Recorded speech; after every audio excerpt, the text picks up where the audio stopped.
Hello students, कैसे हैं आप सब।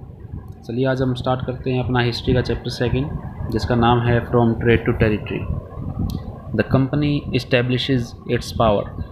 तो इस चैप्टर में हम पढ़ेंगे किस तरह से कंपनी, जो ब्रिटिश ईस्ट इंडिया कंपनी है, वो अपनी पावर को इस्टेब्लिश करती है और वो स्टार्टिंग में किस तरह से वो ट्रेडर्स बनकर आते हैं और उसके बाद वो धीरे धीरे जो इंडियन टेरिटरीज़ हैं उनको ऑक्यूपाई कर लेते हैं, उनको कनकर कर लेते हैं, और वो किस तरह से बंगाल के नवाब्स बनते हैं और किस तरह से बंगाल की दीवानी उनको मिलती है। तो इन सब के बारे में हम पढ़ेंगे इस चैप्टर में।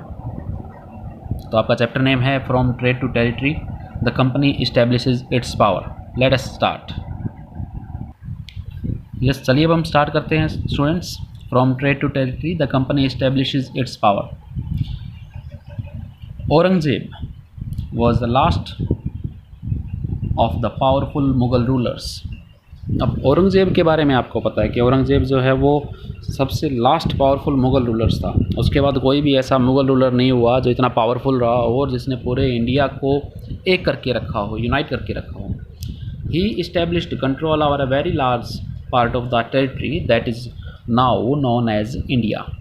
और उसने इतने बड़े पार्ट पर कंट्रोल किया हुआ था जिसे आज हम इंडिया के नाम से जानते हैं। आफ्टर हिज डेथ इन 1707, अब यहाँ पर क्वेश्चन पुट होता है कि व्हेन डिड औरंगजेब डाई। तो आपको ये थोड़ा सा याद करना है कि 1707 में उसकी डेथ हो गई थी। Many Mughal rulers, governors, subedars and big zamindars began asserting their authority. Asserting होता है क्लेम करना, किसी चीज़ का दावा करना। कहते हैं ना कि ये चीज़ मेरी है, मतलब एक पोसेशन दिखाना, पोजेशन, दावा करना, अधिकार जमाना, कोशिश करना। There authority and establishing regional kingdoms, कि जो जमींदार्स हैं, जो सूबादार्स हैं, जो मुग़ल गवर्नर्स हैं, वो अब क्लेम करते हैं अपने अपने रीजनल किंगडम्स को इस्टेब्लिश करने के लिए। अपना वो एक इंडिपेंडेंट स्टेट चाहते हैं। As powerful regional kingdoms emerged in various parts of India.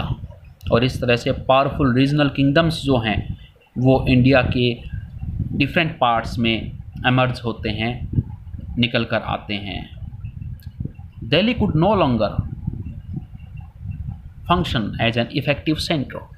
तो पहले सारा काम दिल्ली से हो रहा था। दिल्ली में मुग़ल रूलर बैठता था, मुग़ल एम्परर जो था, और वहीं से वो सारी चीज़ों की कमांड करता था हर एक स्टेट की।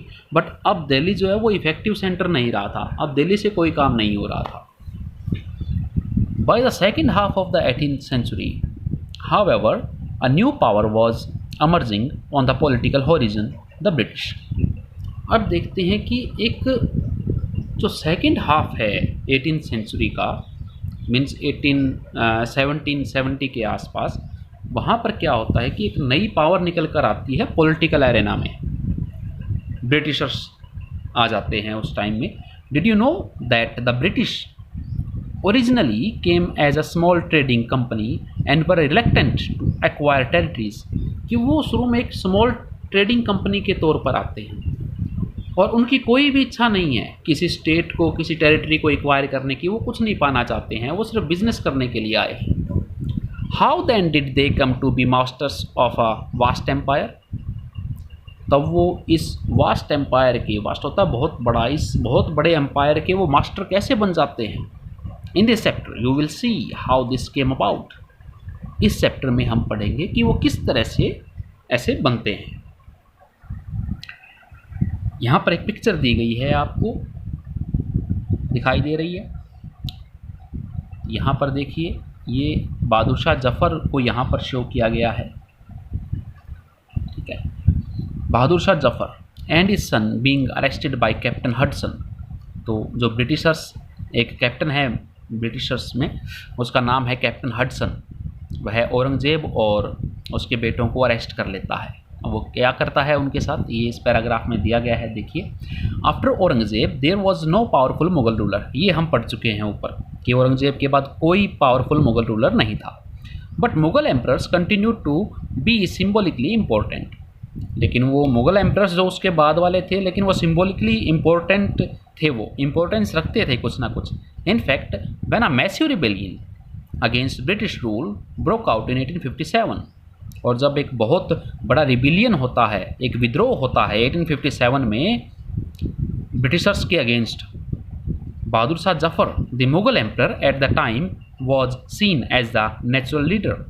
तब बहादुर शाह जफर को, जो मुगल एम्परर थे उस टाइम में, उनको एक लीडर के रूप में देखा गया। Once the revolt was put down by the company, और जब रिवोल्ट को दबा दिया गया कंपनी ने, Bahadur Shah Zafar was forced to leave the kingdom. Bahadur Shah Zafar को ज़बरदस्ती किंगडम से बाहर निकाल दिया गया। And his sons were shot in cold blood, और उनके बेटों को मार दिया गया। तो इस पेज पर हमने दो इम्पोर्टेंट कैरेक्टर के बारे में पढ़ा। एक है मुगल एम्परर औरंगजेब, जो पावरफुल था, 1707 में जिसकी डेथ हो जाती है। और एक पढ़ा हमने मुगल एम्परर बहादुर शाह जफर के बारे में, जो 1857 में इंडिया के एक लीडर के रूप में सामने आते हैं, और जो ब्रिटिशर्स हैं वो उनको फिर किंगडम से बाहर निकाल देते हैं, उनके बेटों को मार देते हैं। ये देखिए, ये औरंगजेब की पिक्चर आपके सामने है, जो लास्ट मुगल एम्परर जिसकी डेथ हो गई थी 1707 में। इसे आप याद रखिएगा, ये आपका वेरी शॉर्ट क्वेश्चन यहाँ से तैयार हो जाता है। East India company comes east.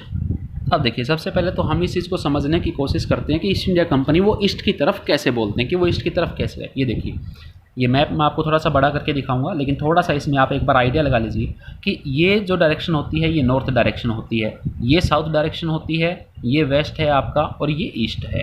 ठीक है, तो ये हमारा इंडिया यहाँ पर शो किया गया है, और इधर पोर्तुगल है, इंग्लैंड है, और ये देखिए, तो ये इधर आएंगे तो ये ईस्ट की तरफ आएंगे ना, इसीलिए कहा गया है कि east India company comes east. East India company जो है वो ईस्ट की तरफ आती है। इन 1600 the East India company acquired a charter from the ruler of England, Queen Elizabeth I, granting it the sole right to trade with the East। अब जो east India company है वो 1600 में क्वीन एलिजाबेथ फर्स्ट जो होती है उससे एक उन्हें राइट मिल जाता है। जो इंग्लैंड की रूलर है क्वीन एलिजाबेथ फर्स्ट, वो एक कानून बना देती है, एक रूल बना देती है कि ईस्ट के साथ जो बिज़नेस है, जो ट्रेड है, वो सिर्फ ईस्ट इंडिया कंपनी ही करेगी, और कोई कंपटीटर उस कंट्री से वहाँ पर इंडिया के साथ या ईस्ट के साथ कोई ट्रेड नहीं करेगा इंग्लैंड से। This meant that no other trading group in England could compete with the East India company. ठीक, इज इट क्लियर? यानी कि अब सिर्फ ईस्ट इंडिया कंपनी यहाँ पर ट्रेड कर सकती है। With this charter the company could venture across the oceans looking for new lands from which it could buy goods at a cheap price and carry them back to Europe to sell at higher prices। अब venture यहाँ पर एक word आया, देखिए, venture means होता है business करना, कि अब कंपनी जो है वो बिजनेस कर सकती थी ओशियंस में, और वो नई लैंड्स को ढूंढ सकती थी। वो नई लैंड्स देख रही थी कि जहाँ से वो चीप प्राइसेस में गुड्स को खरीद सके, और वहाँ से खरीद कर यूरोप के अंदर हायर प्राइसेस पे बेचते। The company did not have to fear competition from other English trading companies. अब ये जो ईस्ट इंडिया कंपनी थी, इसको दूसरी ट्रेडिंग कंपनी से तो कोई कंपटीशन था ही नहीं। Mercantile trading companies in those days made profit primarily by excluding competition. और ये जो मर्केंटाइल वर्ड आया है, मर्केंटाइल होता है कमर्शियल ट्रेडिंग कंपनीज, यानी कि जो चीप प्राइसेस पर गुड्स को परचेज करती हैं और उसे सेल कर देती हैं आगे हाई प्राइसेस पर प्रॉफिट में। तो वो जो कमर्शियल ट्रेडिंग कंपनीज जो थी वो उन दिनों में बहुत ज़्यादा प्रॉफिट ले रही थी by excluding competition. Excluding competition means कि कंपटीशन तो वहाँ पर था ही नहीं किसी और कंपनी के साथ। So that they could buy cheap and sell dear. और इस तरह से वो चीप रेट पर वो खरीद सकते थे, एंड सेल डियर, और मन चाहे रेट पर वो आगे बेच देते। The royal charter however could not prevent other European powers from entering the eastern markets। अब जो इंग्लैंड की ईस्ट इंडिया कंपनी के लिए तो इंग्लैंड के अंदर तो कानून बन गया कि इंग्लैंड से कोई और कंपनी यहाँ ट्रेड नहीं कर सकती, बट अदर जो यूरोपियन कंट्रीज़ है उनको तो इंग्लैंड नहीं रोक सकता था। ठीक है, by the time the first English ships sailed down the west coast of Africa around the Cape of Good Hope and crossed the Indian Ocean. The Portuguese had already established their presence in the western coast of India and had their base in Goa. अब यहाँ पर देखिए कि जब पहली बार England से उनके ships west coast of Africa से होते हुए केप ऑफ गुड होप के ऊपर से इंडियन ओशन को पार करते हैं, तो वहाँ पर वो देखते हैं कि जो पुर्तगीज़ है वो तो पहले से ही इंडिया के वेस्टर्न कोस्ट के ऊपर वो अपनी फैक्ट्रीज बना चुके हैं गोवा के अंदर. In fact it was Vasco da Gama, a Portuguese explorer, who had discovered the sea route to India in 1498. अब ये वास्को डा गामा था 1498 में जिसने सी रूट डिस्कवर किया था. ये पोर्तुगल से आया था, इसलिए इसको पुर्तगीज़ कहा गया है. इन्हीं पुर्तगाल से होते हुए और ये इंडिया में आया, तो ये एक सी रूट उसने डिस्कवर किया, इंडिया के लिए नहीं, पुर्तगाल के लिए.